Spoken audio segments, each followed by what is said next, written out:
వేసుకుంటూ వీళ్ళు గ్రిప్ లాగా చూసేవాళ్ళు. గమనించండి గుంతల్ని. ఈ గుంతలు చాలా వరకు ఎంత లోతుంటుందో అర్థం కనిపిస్తుంది. మట్టి రావడం వల్ల కూలిపోయింది. ఇప్పుడు అసలైన బావి. ఈ బావి అక్కడి నుంచి నిలబడి కమాన్ మీరు రండి.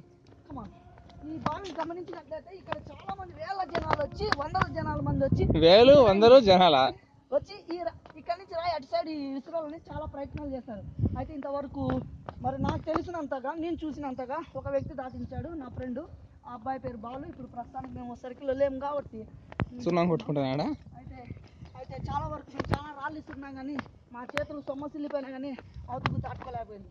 మరి ఇలాంటి పరిస్థితుల్లో మన బ్రదరు డానియల్ గారు ఇసురాల ఆసక్తితో వస్తున్నాడు.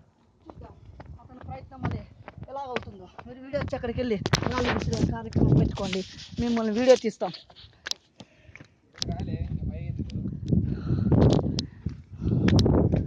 ఇది చాలా ఇలాంటి ప్రదేశంలో మనకి ఉడికి నీళ్ళు దొరికినా చాలు అనుకుంటాను. అమ్మా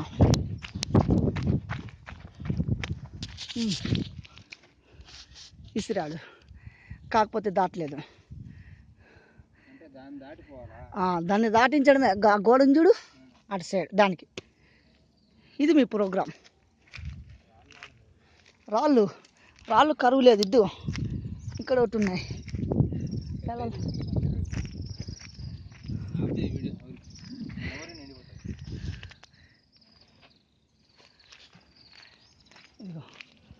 రాళ్ళు పల్సగా ఉంటే ఫ్లాట్గా